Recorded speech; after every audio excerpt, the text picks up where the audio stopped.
Vilciens saka čukutu. Vilciens saka čukutu. Tu.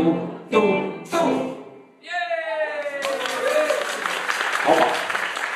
Dāmas un kungi, 15. un 16. novembrī koncertzālē Palladium būs Optimistikai pirmsrāde.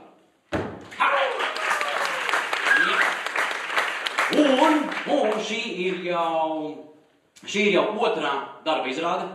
Iepriekšējā nedēļa bija pirmā. Ja? Rītīgi beidīgi bija. Bija skaidrs, ka labi, ka ir darba izrāde. Ja? Un darbs ir. Ja? Tā ir tāda laba ziņa, tīpaši, ja tev ilgi nav bijis darba. Mums problēmas ar demogrāfiju, mums problēmas ar ekonomiku. Ja visi brauc projām, politiķi izstrādā plānu, kā dabūt atpakaļ tos, kas ir aizbraukuši, bet neko nedara, lai būtu labāk tiem, kas vēl ir šeit, jo tie tūliņi brauks un tad jau par viņiem rūpējās. Ja, teiksim, man šeit esot ir tāda sajūta, ka man ir jābrauc prom, jo par mani tad riktīgi rūpēsies. Un viena no lietām, kas man personīgi politikā traucē esošajā, visvairāk ir tā, ka mūsu cienījamie politiķi ir ļoti pārsvarā, ļoti vāji oratori. Vai gadījumā nav tā, ka prezidents Latvijā ir vairāk tāda reprezentatīva figūra? Ne? Nav? Man liekas, ka ir, jā. Un es šito saprotot, es domāju, kā tā? Ja? Kā tieši tāds punkts gadījās? Ja? Jo ar reprezentativitāti, ja, viņam ir, lai ar ko, bet ar to viņam tiešām ir problēmas. Ja?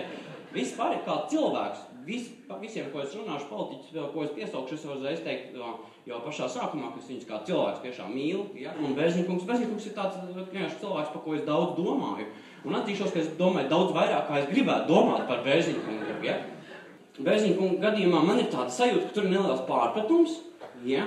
Ka viņš līdz galam neizlasīja darba sludinājumu. Jāpiemina noteikti arī spīkere, ja es par runātājiem runāju, Saeimas spīkere, kur jau ir amata nosaukumā, ielikts, ka liela runātāja būs, tā ir Āboltiņas kundze, ja? Nu, pamanām ir tādā ziņā, ja? Tādā ziņā ir. Jā. Teiksim, bet tā, kad viņi nostājās, starp Dinamo faniem pazūd, ja? Vai līdzīgā krāsa, saproti, ja? Un tiem fanu krekliņiem.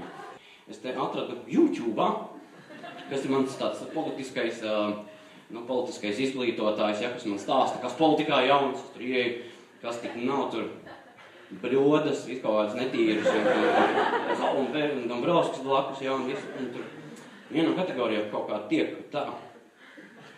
Kaut kad augustā Dombrovskis kungs paziņoja, tad es vienkārši lasīšu, jo tas ir citāts.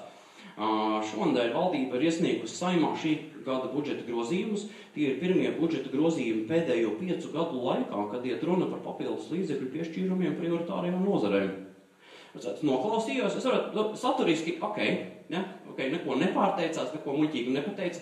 Es domāju, principā tas, ko viņš saka, ka tā ir laba ziņa, mums ir papildus nauda, un mēs tagad viņu riktīgi visiem dalīsim. Es domāju, kā to var pateikt tādā intonācijā? Tas ir tā kā, nevis pateikt, hei, man ir piečuks, bet man ir piečuks, tu kāds ko? Ja tas tā kā, vai jums ir dielas kāds pienāks, pieņemsim, viņi saka, iedod 20 centīmus. Ja jums pilnīgi skaidrs, jūs viņu ienīstat, iedod 20 centīmus, viņš aiziet projām visi laimīgi, ja?